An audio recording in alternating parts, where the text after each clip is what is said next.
અમદાવાદ મનપાની બોર્ડની બેઠકમાં ફરી ઉઠ્યો કતલખાનાનો મુદ્દો। એઆઈએમઆઈએમના કાઉન્સિલર જૈનબ શેખે આધુનિક કતલખાનું બનાવવાની માંગ કરી। લોકોને નોનવેજ મળી રહે તે માટે કતલખાનું બનાવવું જોઈએ, કહ્યું જૈનબ શેખે। મોટી સંખ્યામાં નોનવેજ ખાનાર વર્ગને ધ્યાનમાં રાખી અને કતલખાનું બનાવવું જોઈએ। લોકોને તાજું નોનવેજ મળી રહે તે માટે 10 કરોડના ખર્ચે કતલખાનું બનાવવું જોઈએ।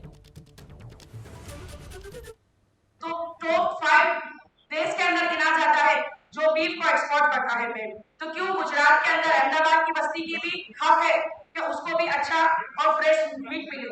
कि ये 32 करोड़ का काम अहमदाबाद की जो बस्ती है उसके लिए लाया गया था। और जो अभी स्लोटर हाउस है वो 123 साल पुराना स्लोटर हाउस है और वहां पे हाइजीन भी मेंटेन नहीं हो रहा। जब हम ग्लोबल की बड़ी बड़ी बातें करते हैं साहब, हम यहाँ पर कॉमनवेल्थ गेम की बात करते हैं और ओलंपिक की बात करते हैं। हमारे माननीय प्रधानमंत्री मोदी जी ओमान जाके हजार का सर्टिफिकेट लेके आते हैं और भारत देश का आज पूरे नेशनल में हम देखें, इंटरनेशनल मीडिया के अंदर हम दूसरे नंबर पे आते हैं।